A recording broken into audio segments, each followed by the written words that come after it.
What if Dale Earnhardt Sr. would have survived that fatal crash on the last lap of the 2001 Daytona 500?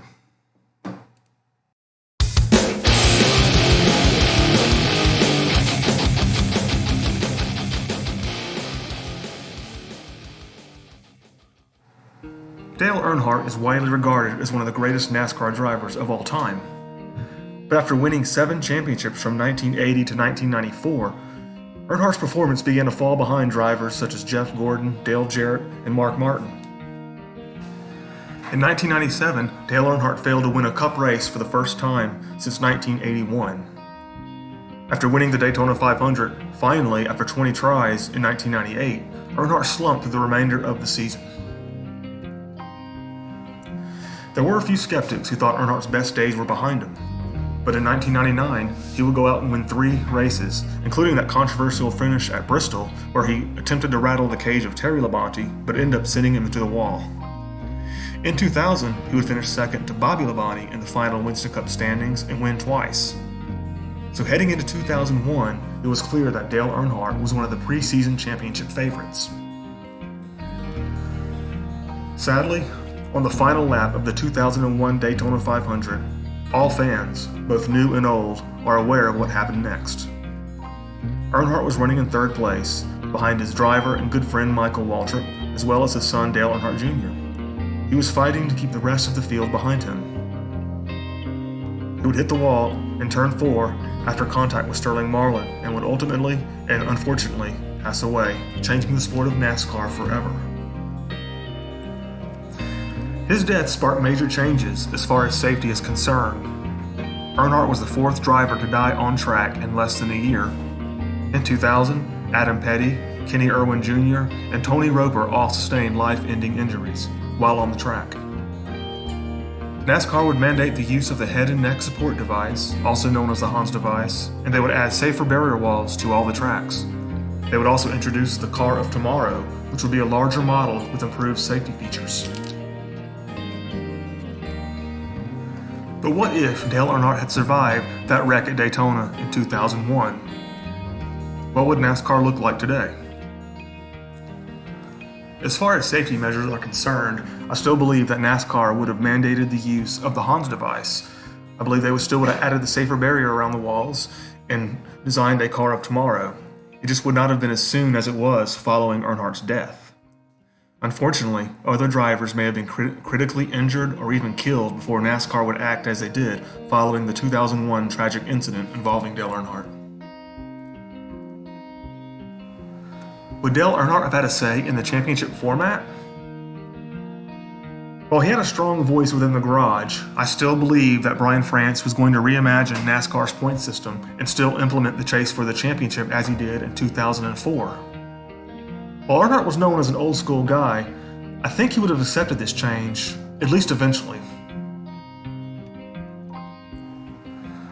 Now let's talk about on-track scenarios. Jeff Gordon would run away with his 4th Cup championship in 2001. But Earnhardt was entering the final chapter of his career, and he knew that if he was going to win championship number 8, making him the all-time Winston Cup championship leader, it had to be soon. Kevin Harvick was the rookie who took on the impossible role of taking over Earnhardt's ride following the tragic death. He had a magical season, winning in only his 3rd start at Atlanta, barely edging out Jeff Gordon. He would also win later that summer at Chicagoland, finished 9th in the final Winston Cup standings despite not racing in the Daytona 500. That means he raced in 1 less race than all of his counterparts. Dale Earnhardt would have likely performed even better than Kevin Harvick did in 2001, winning about 3 or 4 races, and his cool consistency would have led to an epic showdown with Jeff Gordon throughout the final few races of the season. So let's make the scenario fun and say that it was Dale Earnhardt, not Robbie Gordon, who knocks Jeff Gordon from the lead in the season finale at New Hampshire, which was ran on Thanksgiving Thursday due to the race being rescheduled because of the events of 9/11. Earnhardt would win his final championship in 2001, despite some blowback from the Gordon camp. In 2002, the performance of the Richard Childress racing cars fell off a bit, and even with Earnhardt behind the wheel, he still would have been unable to make a serious run for a 9th title. He still would have likely grabbed a win or two at a restrictor plate venue or short track. I believe that the 2003 season would have been Earnhardt's final season in the number 3. He would intend to retire from full-time competition as he was now turning 52 years of age. He would have enjoyed a solid season in 2003, likely winning 2 more races and finishing 3rd in the final Winston Cup Championship standings. His last win would have fittingly been at Talladega in October, his 84th, and tying him with former rivals Darrell Waltrip and Bobby Allison for, at the time, 3rd on the all-time Winston Cup wins list. He would be recognized by many in the industry as the GOAT of NASCAR. So what would DEI have become had Earnhardt survived? Well, based on the reputation of his work ethic, his business savvy, and his will to win, his organization would have likely thrived, especially once his full-time racing days had concluded. His son Dale Earnhardt Jr. would not have inherited the weight of the world as the immediate face of NASCAR, as he did following his father's untimely passing. He would have been able to grow as a driver organically, instead of under a constant microscope with unrealistic expectations. I firmly believe that Earnhardt Jr. could have won 1 championship with DEI with his father at the helm, and I believe that him winning a title in this era would have taken 1 from Jimmy Johnson, who would end up only scoring 6 championships in this particular scenario. Michael Waltrip, also deeply impacted by the death of his boss and close friend, would have enjoyed more success, benefiting from the motivation, knowledge, and encouragement Dale Earnhardt would have provided. Now, I don't think Michael would have won a championship, and I still believe he would have ventured out on his own and formed his own Cup team with Toyota, but he would have won more than just 4 restrictor plate races. Once Waltrip moves on in 2007 and takes the Napa sponsorship with him, Paul Menard and his father's Menard sponsorship would replace Waltrip in the 15 at DEI. As far as the number 1 team is concerned, Steve Park suffered a brain injury after he was T-boned by Larry Foyt under caution during a bizarre incident at Darlington in 2001 during a Busch Series event. Clark was never the same once he returned from injury, and he would end up losing his ride with DEI during the 2003 season. In fact, he would switch rides with Jeff Green at RCR in real life. But with Earnhardt still alive in this scenario, he would have allowed Park to finish the 2003 season. But his continued struggles in 2004 and pressure from then-sponsor Pennzoil would have forced a driver change. Thus, Dale Earnhardt would return to the driver's seat in the number 1 Pennzoil Chevrolet for the second half of the 2004 season. Now, while he wouldn't win a race, he'd provide some much-needed excitement, especially at tracks like Talladega and Bristol. In this scenario, 2004 Busch Series champion Martin Truex Jr. would have moved to the Cup Series a year sooner in 2005 as opposed to 2006. And with all the success Truex has already accomplished, he would have had even more success early in his career with DEI. And while Pennzoil would eventually leave DEI for RCR and then Team Penske, a strong and lasting partnership with Bass Pro Shops would have carried this team sponsorship-wise throughout the next decade and beyond. Truex Jr. would stay at DEI long-term and not go through a lot of the heartaches he had to go through throughout his career, and have at least 1 championship to his name. As far as Junior Motorsports is concerned, it's doubtful that he would feel the need to start his own team at that particular age if his father was still alive, so it's likely DEI would be what Junior Motorsports was in the Xfinity Series, which used to be the Busch Series and Nationwide Series. Earnhardt Jr. would still notice a young, talented, and hungry Keselowski in the garage, so Keselowski would still get his opportunity with DEI's Nationwide Series program. He would eventually move to the Cup Series in 2009, partnering with Jr., Truex, and Menard, and his car number would be number 88.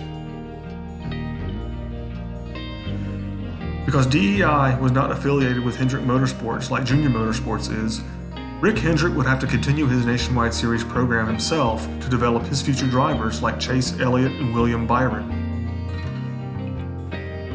So Earnhardt Jr. would stay at DEI for his entire career in this scenario.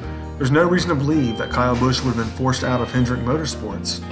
So he would stay in the number 5 car and become the same perennial contender he is to this day, and would no doubt have won a championship or 2 by now.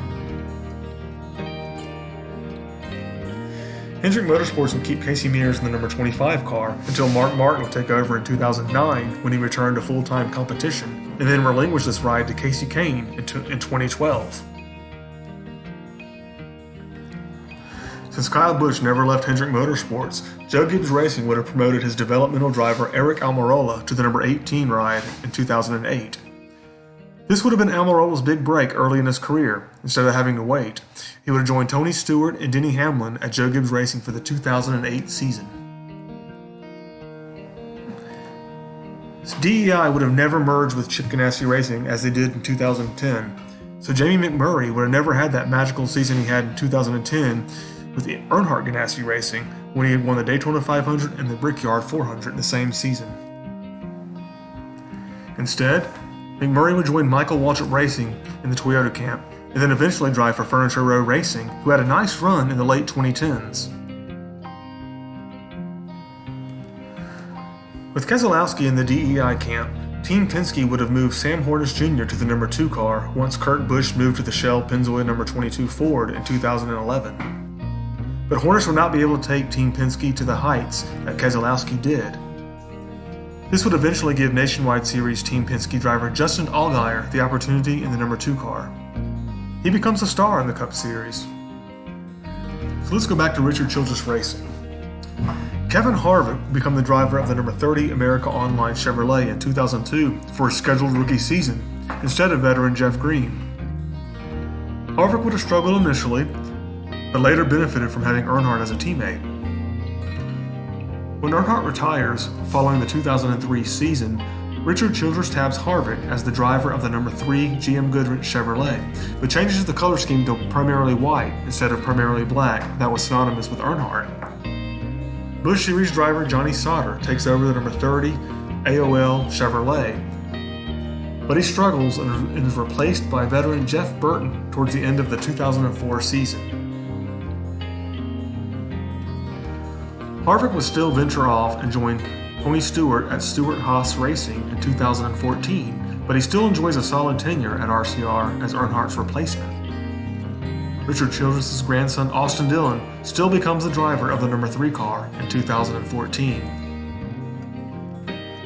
Throughout the years, DEI and RCR would remain closely aligned, and the success of DEI would definitely benefit RCR.